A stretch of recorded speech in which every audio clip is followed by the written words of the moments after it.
প্রায় 1 মাস পরের কথা, নাইমের বাসায় যাচ্ছিল। পিছন থেকে অয়ন বলে কেউ একজন ডাকলো। পিছনে তাকাতেই অয়ন দেখে বর্ষার ফ্রেন্ড ইসি তাকে ডাকছে। কাছে এসে সে বলল, আপনাকে কিছু বলার ছিল বর্ষার সম্পর্কে। অয়ন বলল, কি বলবে বলো। ইসি বলল, আমি জানি কথাগুলো আপনার শুনে খুব কষ্ট হবে।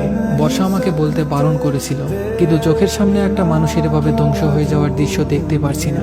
আপনাদের সম্পর্কের আগে থেকেই বর্ষার অন্য একটা সম্পর্ক ছিল, ছেলেটির নাম বিজয়। বিজয়ের সাথে বর্ষার একবার অনেক ঝগড়া হয়, তখন বর্ষা আপনার সাথে সম্পর্কে জড়িয়ে যায়। কিছুদিন পর ওদের আবার সম্পর্কটা আগের মতো চলতে থাকে। এরপর থেকে আপনার সাথে কি হয়েছে সেটা তো আপনি ভালোই জানেন। মুহূর্তের মধ্যেই অয়নের চোখ দিয়ে পানি গড়িয়ে পড়ে, নেশার মাত্রা আরো বেড়ে গেল। এভাবেই চলতে লাগলো। কিছুদিন পর বাসায় ফিরতে অয়নের মা বলল, ইসি এসেছিল, তোর কিছু কাগজ নিয়ে গেল, পরে দিয়ে যাবে বলল। রুমে ঢুকে অয়ন দেখতে পেল টেবিলের উপর মার্কশিট আর অ্যাডমিট কার্ড মিসিং। রাত 10টার দিকে ফোন আসে অপরিচিত একটা নাম্বার থেকে। ফোন রিসিভ করে ঘুমার নেশার করে কি যেন বলেছিল, অয়নের নিজেরই মনে নেই। পরদিন বাসায় এসে ইসি একটা ভর্তি রিসিভ অয়নের হাতে দিল আর বলল, দুজনেই ভর্তি হয়ে গেলাম কলেজে। ইসি ভালো ছাত্রী ছিল, চাইলেই পাবলিক ভার্সিটিতে পড়তে পারত, কিন্তু অয়নের জন্য এই প্রাইভেট ভার্সিটিতে ভর্তি হয়। অয়নের মায়ের মন জয় করে নিয়েছিল ইসি একদিনে। এর মধ্যেই ইসি অয়নকে তুমি করে বলা শুরু করে দিয়েছে। ক্লাস শুরু হওয়ার পর অয়নকে ফোন করে একসাথে নিয়ে যেত। ভার্সিটিতে অয়নকে অনেক বোঝাতে থাকে নেশা ছেড়ে দিয়ে নতুন করে বাঁচার জন্য, কিন্তু অয়ন সেটা পারবে না। এভাবেই চলতে থাকে। অয়নের জন্মদিন চলে আসে। ইসি অয়নকে একটা গল্পের বই উপহার দেয়, আর তার প্রথম পৃষ্ঠায় বড় করে লাল অক্ষর দিয়ে লেখা ছিল, আমি তোমাকে ভালোবাসি। আর রাতে এসে ফোন করে বলল, অয়ন তুমি কি চাও না আমি যাকে ভালোবাসি সে একজন সুস্থ মানুষ আর ভালো মানুষ হোক? কথাটা শুনে ফোনটা কেটে দিল। বারবার ফোন করেই যাচ্ছে ইসি। প্রায় 1 ঘন্টা পর ফোন রিসিভ করে বলল, হ্যাঁ আমি চাই। এরপর থেকে প্রতি রাতে কথা হতো ওদের। আস্তে আস্তে নেশা ছেড়ে দিতে বাধ্য হয়ে অয়ন। ওদের রিলেশনের আজ 1 বছর। হঠাৎ একদিন মাঝরাতে অয়নের ফোন বেজে উঠতেই ডিসপ্লেতে একটা অপরিচিত নাম্বার ভেসে উঠল। ফোন রিসিভ করতেই সেই পরিচিত ছলনাময়ের মিষ্টি কণ্ঠ ভেসে আসলো। ফোনের উপাস থেকে বলল, কেমন আছো? অয়ন ফোনটা কেটে দিল।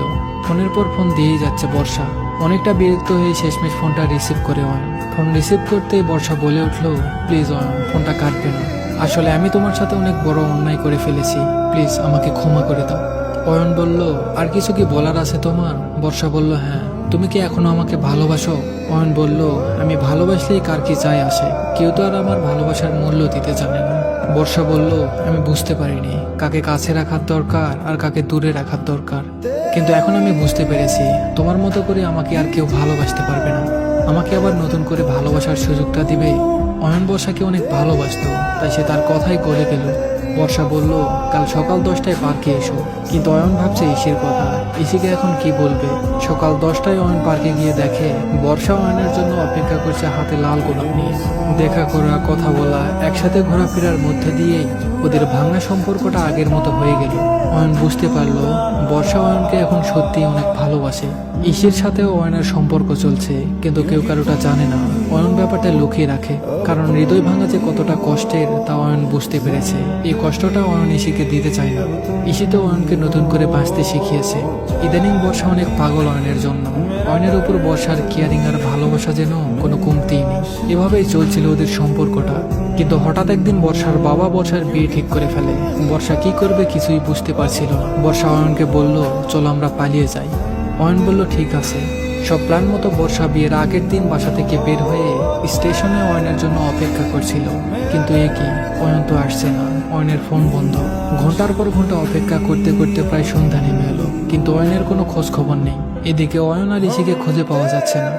সন্ধ্যার পর অয়নের বাসার সামনে একটা রিক্সা থামতে দেখা গেল। 2টা লোক রিক্সা থেকে নেমে অয়নের বাসার মধ্যে প্রবেশ করলো।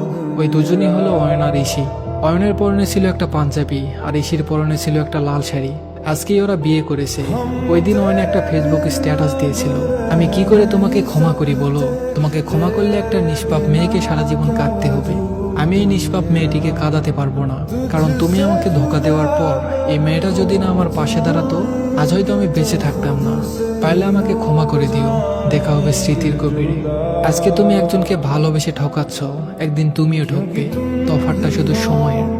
ধন্যবাদ সবাইকে।